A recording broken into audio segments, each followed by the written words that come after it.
Masya Allah, sampai akhirnya beliau wafat di bulan Ramadan dan diizinkan masuk kubur di malam Jumat. Nah, apa yang saya pelajari, yang saya petik, istiqomah beliau dalam berzikir, istiqomah beliau dalam berdakwah, istiqomah beliau di dalam menyampaikan ajakan-ajakan kebaikan dan mencegah umat manusia dari hal-hal yang tidak diridhoi Allah Subhanahu wa ta'ala.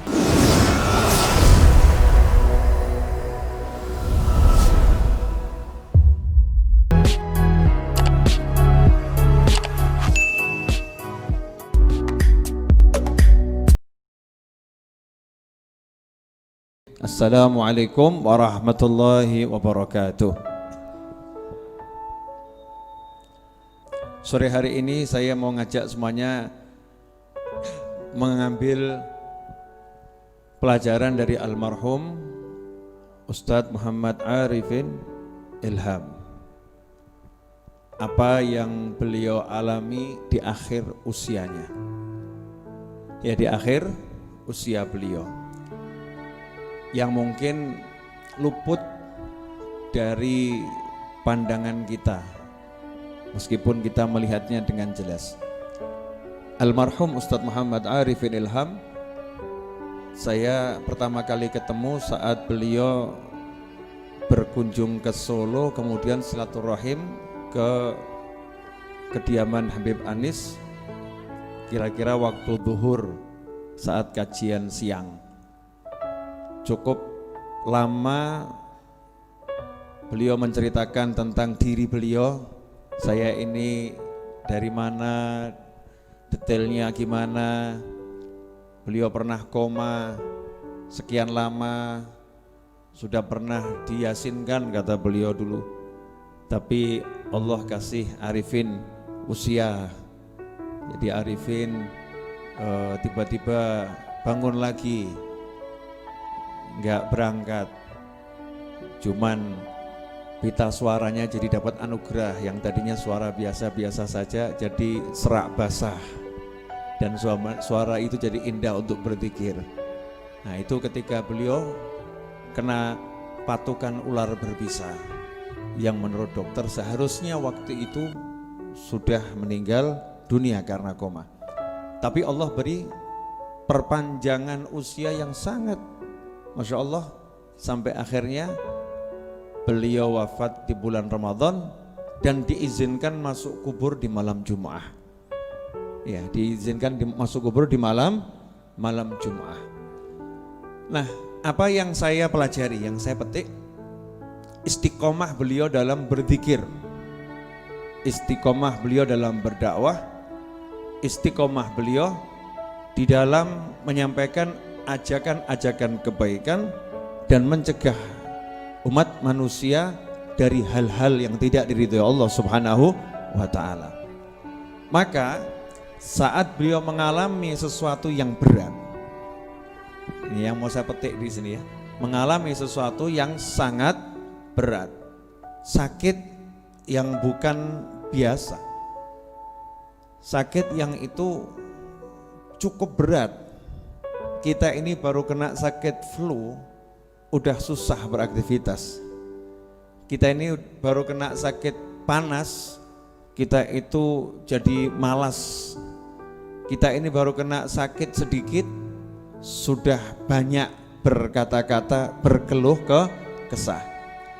Tetapi apa yang membuat beliau almarhum di akhir usianya, meskipun sakitnya Masya Allah, sampai harus dibawa ke Malaysia, kemo beberapa kali, tetap istiqomah yang diingat Allah Subhanahu wa ta'ala dan mendapatkan kebahagiaan didampingi oleh 3 istrinya dan anak-anaknya.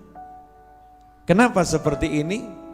Karena janji Allah Ta'ala sebagaimana disebutkan dalam hadis yang disampaikan oleh baginda Muhammad SAW kepada sepupu beliau, yaitu Sayyidina Abdullah bin Abbas radhiyallahu ta'ala anhuma. Dalam hadis yang sangat panjang ada satu kalimat, ta'arraf ilallah firraha ya'rifka fi siddah, atau kama qala sallallahu. Kenal kenalan kamu dengan Allah di waktu kamu lapang, maka dikala kamu sulit Allah akan mengenalmu. Dikala kamu lapang, kamu bahagia, kamu sehat, kamu ada uang, kamu aman, kamu damai, kamu tentram, kamu kenal sama Allah, kenalan sama Allah dengan kamu berzikir, dengan kamu sholat, dengan kamu hadir majelis, dengan kamu berbuat yang baik, kamu ajak manusia kepada kebenaran, kamu jauhkan manusia dari yang diharamkan Allah Ta'ala, kamu ajak dirimu untuk meninggalkan kemaksiatan, kamu ajak yang lain meninggalkan kemaksiatan, kamu kenalan dengan Allah seperti ini. Saat manusia yang lain sibuk kenalan dengan manusia, yang lain sibuk kenalan dengan jabatan, yang lain sibuk kenalan dengan ketenaran, kamu sibuk kenalan dengan Allah yang Maha Kuasa, ya'rifka fi syiddah. Maka nanti saat kamu berada dalam kesulitan, dalam beban, dalam kesusahan, dalam berat, ya'rifka, Allah akan memperkenalkan dirinya kepadamu, Allah kenal kamu. Maksudnya apa? Allah akan datang memberikan kenyamanan, ketentraman, kebahagiaan dalam situasi yang sangat susah. Makanya orang biasa kena sakit begitu udah lupa itu, susah berat. Beliau tetap gak ngomong kecuali yang baik, gak nyebut kecuali Allah, gak meninggalkan pesan kecuali ajakan kebaikan.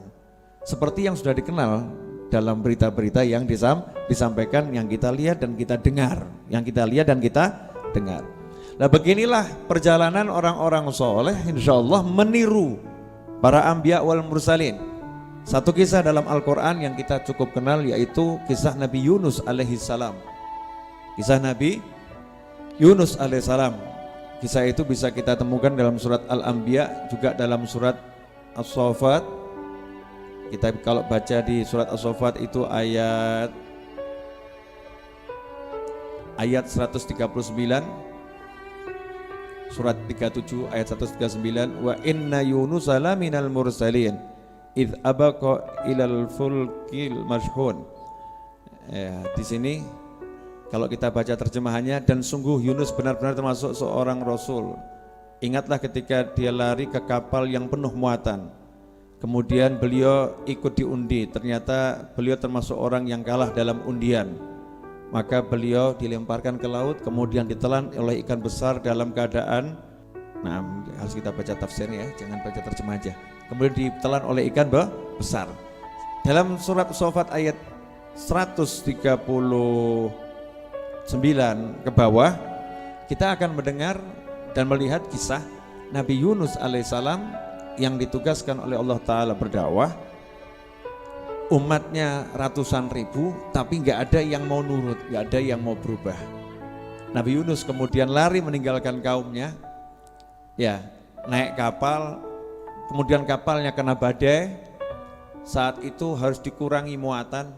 Setelah muatan sudah dikurangi, ternyata badai masih kenceng, maka manusianya harus dikurangi. Nah, ketika manusianya harus dikurangi, diundi. Nah, diundi 3 kali berturut-turut yang muncul nama Nabi Yunus alaihissalam. Satu kapal menolak membuang Nabi Yunus. Satu kapal gak ada yang mau Nabi Yunus dibuang. Kenapa? Ini orang baik, wajahnya kelihatan orang baik. Jangan buang yang ini, yang lain saja. Tapi setiap kali diundi yang keluar Nabi Yunus alaihissalam. Maka Nabi Yunus mengatakan, biar saya, buang saja saya, memang saya yang keluar undiannya. Maka dibuanglah Nabi Yunus alaihissalam. Tapi beliau nggak sampai jatuh ke dalam laut, sudah diterima oleh ikan paus yang sangat besar. Kemudian dibawa menyelam ke dalam dasar laut. Di situ mengalami 3 kegelapan. Kegelapan malam, kegelapan laut, dan kegelapan di dalam tubuh ikan paus. Singkat cerita, Nabi Yunus dalam kegelapan itu kemudian berzikir pada Allah Subhanahu wa Ta'ala. La ilaha illa anta subhanaka inni kuntu minadh dhalimin. Ya Hayyu ya Qayyum la ilaha illa anta subhanaka inni kuntu minadh dhalimin. Itu yang diucapkan Nabi Yunus alaihissalam. La ilaha illa anta subhanaka inni kuntu minadh dhalimin. Terus berdoa seperti itu. Maka oleh Allah Subhanahu wa taala sebagaimana disebutkan dalam surat Al-Anbiya maupun surat Shofat, saya akan mengutip yang di surat Shofat. Di sini dikatakan, maka dia ditelan oleh ikan besar maka sekiranya dia tidak termasuk orang yang banyak berzikir bertasbih kepada Allah, niscaya dia akan tetap tinggal di perut ikan itu sampai hari berbangkit. Kemudian kami lemparkan dia ke daratan yang tandus sedang dia dalam keadaan sakit. Kemudian untuk dia kami tumbuhkan sebatang pohon dari jenis labu, dan kami utus dia kepada 100.000 orang atau lebih, dan seterusnya dan seterusnya. Jadi Nabi Yunus alaihissalam setelah baca kalimat zikirnya tersebut, tasbih kepada Allah Subhanahu wa taala sebagaimana disebutkan di dalam surat Al-Anbiya ayat 87, wa dhannuni idh dhahaba mughadiban fa dhanna allan naqdiru alaihi fanada fi dhulumati alla ilaha illa anta subhanaka inni kuntu minadh dhalimin, ayat 87. Kemudian ayat 88, fastajabna lahu wa najjaynahu minal ghammi wa kadzalika nunjil mu'minin. 87 diceritakan Nabi Yunus baca doa itu, 88 dikatakan diselamatkan oleh Allah Subhanahu wa taala. Detail penyelamatannya ada di surat As-Saffat. Ikan pausnya itu ke daratan, kemudian melemparkan Nabi Yunus dengan lembut. Nabi Yunus dalam keadaan sakit. Kenapa?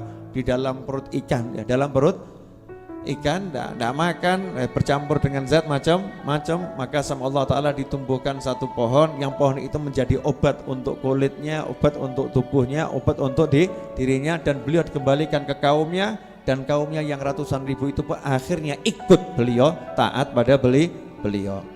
Yang pengen saya garis bawahi ini, yang menarik di sini, laula annahu, kata Allah Subhanahu wa taala, falaula annahu kana minal musabbihin lalabitha fi batnihi ila yaumi yub'atsun. Kita sering hanya mengambil bagian doanya saja, la ilaha illa anta subhanaka inni kuntu minadh dhalimin. Dikatakan dalam hadis oleh Nabi SAW, tidaklah seorang hamba yang dalam keadaan suntuk baca doa ini, melainkan suntuknya akan lenyap. Suntuknya akan lenyap, akan sirna suntuknya. Tapi jangan lupa, ada wahyu Allah yang menjelaskan, falaula annahu kana minal musabbihin. Seandainya Nabi Yunus itu bukan ahli zikir, dulunya bukan ahli zikir, saat berada di daratan, di lautan, sebelum masuk perut ikan paus, bukan ahli zikir, lalabitha, pasti, sungguh pasti, pakai lam taukid, lalabitha fi batnihi ila yaumi yub'atsun, tidak akan keluar dari perut ikan paus sampai hari kebangkitan. Ya hidup tapi enggak keluar, seperti ditahan dalam perut ikan paus ila yaumi yub'atsun. Maka yang membuat Nabi Yunus di sini keluar apa? Sifat seorang mukmin. Yang buat selamat apa? Sikap seorang mukmin ketika lapang, ketika senang, ketika sehat, ketika bahagia, ketika merdeka, ketika aman, ketika damai, zikir. Ingat sama Allah, ibadah. Ya ibadah. Maka begitu dalam keadaan susah, zikir sedikit kepada Allah Subhanahu wa taala, Allahnya langsung ingat, langsung diselamatkan, langsung ditolong. Maka di sini ada pelajaran kenapa kita sudah berzikir, kenapa kita sudah berdoa, kenapa kita sudah minta tolong pada Allah Subhanahu wa taala. Seringkali kita merasa belum ditolong, seringkali pertolongan itu lambat, seringkali kita merasa pertolongan lambat, kita merasa rezeki susah dan lain sebagainya. Jawabannya adalah karena di saat kita bahagia, saat kita senang, saat kita tenang, saat kita damai, saat kita nyaman, kita lupa kepada Allah Subhanahu wa taala. Gak ingat sama Allah. Waktu bahagia, sholatnya biasa-biasa saja. Waktu bahagia, waktu nyaman, tenang, zikirnya biasa-biasa saja. Waktu bahagia, ya, waktu dalam keadaan asyik, ya, cari ilmunya biasa-biasa saja. Begitu susah, sholatnya Masya Allah, zikirnya Masya Allah, cari ilmunya Masya Allah, mujtahid, sungguh-sungguh. Kalau itu mah orang munafik juga begitu. Orang munafik juga begitu. Musyrik Quraisy juga begitu. Musyrik Quraisy itu kalau bahagia lupa sama Allah. Begitu susah langsung manggilnya ya Allah, ya Allah. Fir'aun juga begitu. Firaun waktu jadi raja sombong, lalim, zalim, lupa sama Allah Ta'ala. Begitu ditenggelamkan teriak, aku iman pada Tuhan yang Musa, aku iman pada Tuhan yang Musa dan Harun. Tak ganggu. Maka kita jadi mukmin yang benar.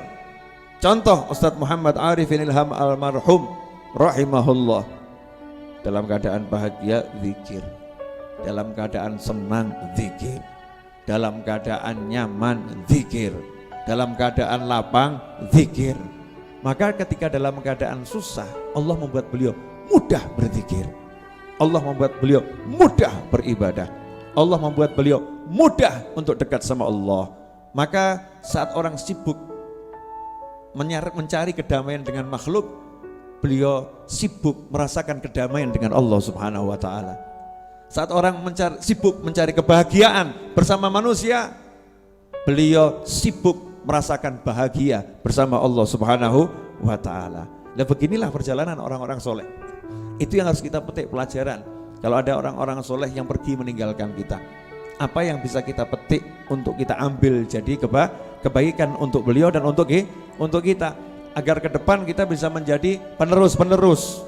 Ya, kalau ada satu orang yang soleh meninggal, harus muncul ribuan orang soleh yang baru untuk menggantikannya, untuk meneruskan perjuangannya. Kalau ada satu orang yang berilmu meninggal, harus muncul jutaan ulama baru yang meneruskan, ya, yang memperjuangkan perjuangannya. Itu harus jadi mental kita, itu harus jadi semangat kita. Maka saya mengajak seluruh yang ada di negeri ini, di tanah air ini, murid-murid Ustadz Muhammad Arifin Ilham, ya, sahabat-sahabat beliau, semuanya untuk memetik pelajaran bagaimana beliau itu istiqamah cari ilmu, istiqamah berdakwah, istiqamah berzikir. Lihat, dalam keadaan sakit yang tidak biasa, sakit yang berat, Allah membuat beliau tetap menyembunyikan senyum, tetap bersemangat, tetap bersendagero kepada anak dan istrinya, tetap taat pada Allah Ta'ala, tetap ngajak manusia untuk ke jalan Allah Subhanahu wa Ta'ala. Allah kenal kepada beliau. Maka kenalanlah dengan Allah di saat kamu bahagia, agar nanti, karena manusia hidup pasti ada bahagia, ada susah, di saat kamu susah, Allah yang akan mengenalmu dengan karunia-Nya, rahmat-Nya, pertolongannya, ampunannya, dan lain sebagainya. Insya Allah yang sedikit ini barokah dan manfaat. Mari kita biasakan untuk ibadah dalam keadaan bahagia, senang dan lapang, agar nanti kalau kita ketika mengalami yang gak enak, karena manusia hidup pasti ada kalanya senang, ada kalanya susah. Di saat susah itu datang, susah itu tidak menjadi susah, karena Allah akan datang membahagiakan kita semua. Walafu minkum, insyaallah barokah dan manfaat. Mari kita tutup dengan doa yang biasa kita baca. Allahumma salli wa sallim ala Sayyidina Muhammadin miftahi babi rahmatillah, adada ma fi ilmillah, salatan wa salaman daimaini bidawami mulkillah, wa ala alihi wa sahbihi. Allahumma ij'al fi ta'atika farahi wa sururi, wa fi mardatika jami'a umuri. Allahumma ya alim bihalati, wa muttali' ala sarairi wa niyati, iqdi jami'a hajati, waghfir dhunubi wa sayyiati, wa tajawaz an khati'ati wa zallati, wa taqabbal jami'a hasanati, wa samihni fima madha wa ma ya'ti, واكتبني في ديوان ساداتي، واسلك بي سبيل نجاتي في حياتي ومماتي. اللهم إني طامع في عطاك، راغب في رضاك، مستسلم لقضاك، فاكتبني من أولياك، واسلك بي سبيل هداك، وألحقني بأصفياك. وصلى الله على سيدنا محمد وآله وصحبه وسلم. الحمد لله رب العالمين.